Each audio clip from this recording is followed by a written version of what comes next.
del INASCRAS, que es el Instituto Nacional del Agua, subgerencia Centro Regional de Aguas Subterráneas. ¿Está bien? Está muy bien. Buenos días. Buen día, Leandro. Buen día ¿Cómo estás? ¿Cómo te muy encontrás? bien, muy bien, muy bien. Perfecto. Un gusto compartir con ustedes la mañana. Perfecto. Bueno, Leandro, me comentabas que vos sos geólogo, digamos, especializado en lo que es agua. Aguas subterráneas, Aguas sí. subterráneas particularmente. La rama de la geología que estudia el agua subterránea es la hidrogeología, al cual, bueno, me dedico y somos muy poquitos. Bien, muy perfecto. poquitos. Bueno, primero consultarte, ¿no? ¿Cómo está la situación acá en San Juan? Ustedes que realizan estudios todos los años sobre las situaciones de las aguas subterráneas acá en San Juan. ¿Cuál es la situación que se encuentra, digamos, acá en San Juan? A ver, el viejo CRAS, hoy en día en manos del INACRAS, estudia las aguas subterráneas de San Juan desde el año 66 a la fecha, o sea, tiene de San Juan, de la región y del país. Tenemos la suerte que la crisis del 68 al 72 creó en nuestra provincia un instituto que ha sido líder en los estudios de agua subterránea y, por supuesto, con su fuerte en la región y más precisamente en San Juan. ¿Cuál es la situación hídrica? San Juan, por existir dentro de la diagonal árida sudamericana y tener un clima árido por excelencia, San Juan depende del agua subterránea de una forma determinante. Por decir una cosa, si para el resto del mundo el agua subterránea es 7-1 respecto a la superficial, en San Juan es mucho más. Nuestros acuíferos son muy buenos, pero bueno, en los últimos 5 años hemos notado descensos del orden de 2 a 3 metros para la freática, en el acuífero que nosotros llamamos libre, donde se encuentra la ciudad de San Juan propiamente dicho, y para el acuífero confinado, que es la zona de Médano de Oro, en el orden entre 1 metro y 1,2 metros, 1,2 metros, lo cual es alarmante. Esto, bueno, hay muchos condimentos al respecto. Si quieres comenzamos a hablar, pero esa es la situación. En los últimos 5 años, nuestros acuíferos, que siempre han sido el pulmón verde de nuestro San Juan, están retrocediendo de forma alarmante a ese ritmo, en el orden de 2 metros para el libre, donde se encuentra la ciudad, y 1 metro, 1,2 metros en la zona de Médano de Oro, que es el acuífero profundo y más antiguo. Bien, ¿y por qué se están secando los acuíferos acá en San Juan? ¿Cuál es la explicación que encuentran ustedes? A ver, en primer lugar, ¿qué es un acuífero? Un acuífero es una formación geológica que tiene agua, la transmite y tiene que tener un rendimiento económico para el ser humano. O sea, si hablamos de un acuífero muy profundo, que una población no tiene acceso a él, no es económico y no es un acuífero. Eso por empezar. Entonces, ¿San Juan tiene acuíferos buenos? Sí, pero sectores a veces muy profundos y de aguas que no son aptas para diferentes tipos de consumos. ¿Por qué se dan los descensos?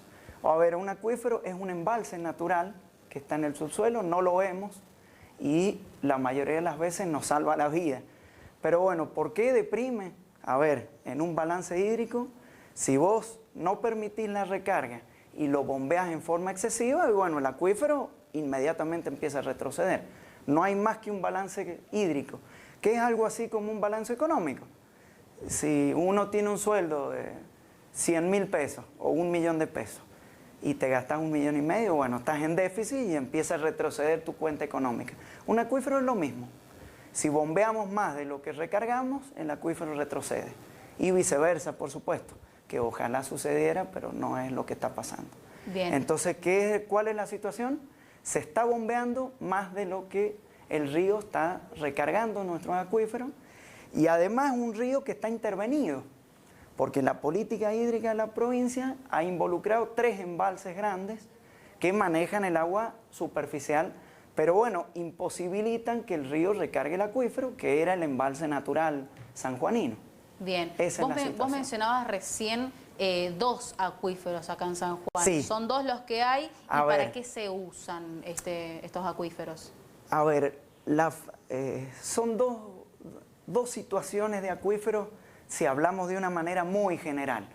Una que le llamamos acuífero libre, donde el acuífero se encuentra a presión atmosférica y como si fuese un mate gigante, que vos pones tu bombilla y bueno, todo el mundo toma mate, si nadie agrega agua, el acuífero libre deprime y digamos que tiene un nivel real porque se encuentra a presión atmosférica. Y hay un acuífero que tiene entre 8 y 17 mil años de antigüedad, que es una joya hermosa de San Juan, se formó en esos tiempos, donde el río estaba pleno y no había prácticamente población ni nadie hacía uso de él, que es nuestro acuífero que llamamos con confinamiento. ¿Qué es semiconfinado, confinado? Es extremadamente heterogéneo y variable. Y hay distintos paleocauces, o sea, vos podés tener un pozo con los filtros a 200 metros y yo tener un pozo vecino con los filtros a 300 y estamos explotando a manera general el mismo acuífero, pero cuando vas al detalle no es el mismo acuífero. O sea, es extremadamente heterogéneo, pero bueno, hablando de manera general, podríamos considerarlo como una capa confinada. Bien, ¿y entonces, para qué se están utilizando hoy en día los acuíferos? O sea, ¿cuáles son los recursos? Obviamente nos alimentan, ¿no?, a nosotros también, también a los canales de riego, a la producción. ¿Para qué se utiliza? Todo. A ver, San Juan, obviamente las precipitaciones de San Juan están entre 80 y 100 milímetros. Quiere decir que llueve tan poquito que estamos en un clima súper y netamente árido. Dependemos de nuestro río, como lo fue el Nilo para Egipto, bueno, es el río San Juan para nuestra ciudad y para nuestra provincia prácticamente. Entonces, bueno, hacemos uso del agua del río y del acuífero en forma diferencial para la agricultura, para el consumo domiciliario. Solamente el OCE, Obras Sanitarias, con las uniones vecinales, tiene 110 perforaciones en toda la provincia y 82 en el Valle del Tulum, bombeando más de 150 a 200 mil litros por hora. Esos pozos no paran nunca.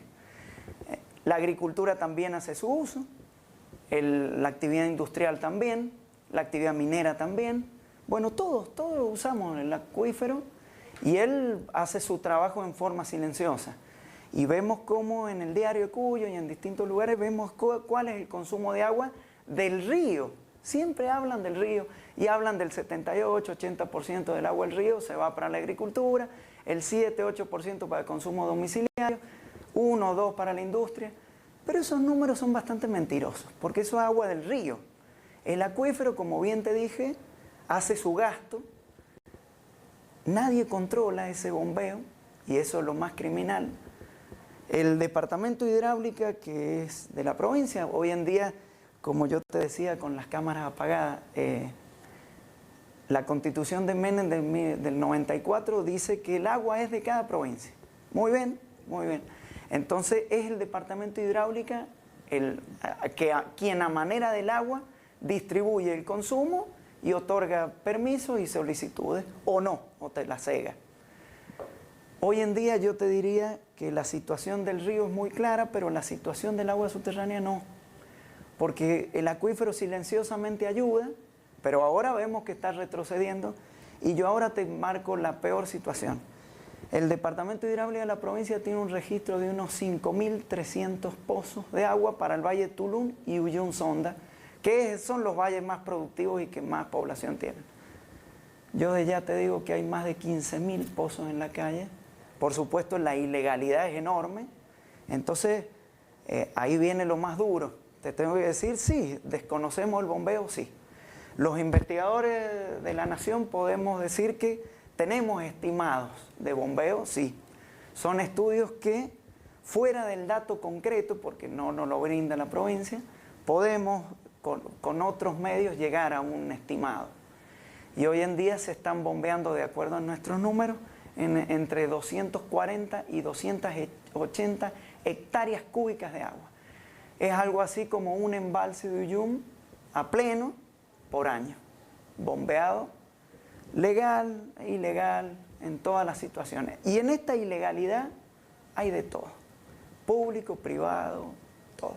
Bien, o sea que es una situación muy alarmante, ¿no?, la que está ocurriendo con los acuíferos. Y vos mencionabas esto de que, digamos, ustedes tienen un estimativo de 15.000 más o menos. ¿Cuánto vale realizar algún tipo de estos pozos? Porque la verdad me imagino que debe ser algo que no es barato, o sea, No. cualquiera no puede realizar un pozo. Exacto, vos has tocado un tema no menor, los costos son elevadísimos y cada día más. Depende de la profundidad a la que vos, y la profundidad y la calidad de agua que vos pretendas. Si viene el OCE y quiere hacer un pozo para consumo humano que tiene todas las exigencias o el mayor grado de exigencias, no es lo mismo que un pocito para aplicar un riego o tener una pileta, donde seguramente haces un pocito a 80, 100 metros y está salvado. Para obtener agua subterránea apta para consumo humano, tenemos que ir en el orden de los 200 metros de profundidad y un pozo ronda los 200 o 250 mil dólares. Por supuesto, un productor humilde y de mediana calaña, perdón la expresión, no tiene acceso a ese presupuesto para hacer un pozo. Entonces, la depresión del acuífero, que el acuífero vaya retrocediendo, está dejando afuera del sistema, primero al productor más pequeño, que ya se le colgó, se le secó el pozo que tenía, que hizo su padre, que hizo su abuelo en los años 60, 70 y 80.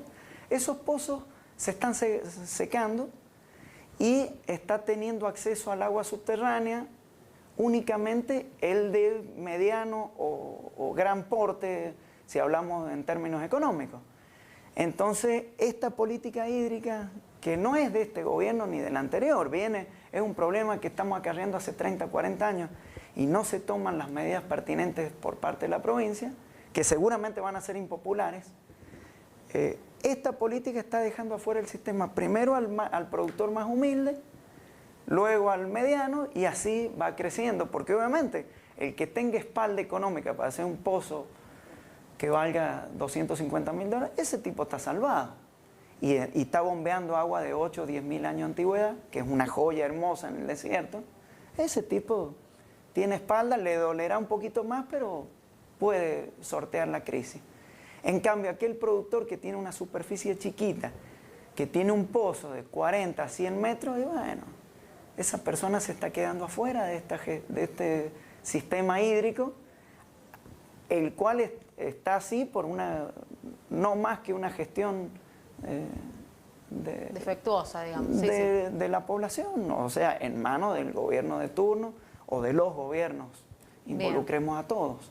Perfecto. Vos mencionabas hace unos momentos, al principio de la entrevista, el tema de los porcentajes, de cuánto porcentaje del agua se va a los productores, al uso cotidiano de todos los sanjuaninos, cuánto representa el de los productores y si está bien utilizado, ¿no? Si no hay desperdicio del agua. Bueno, ahí es un tema que no me compete a mí, pero te puedo dar los números.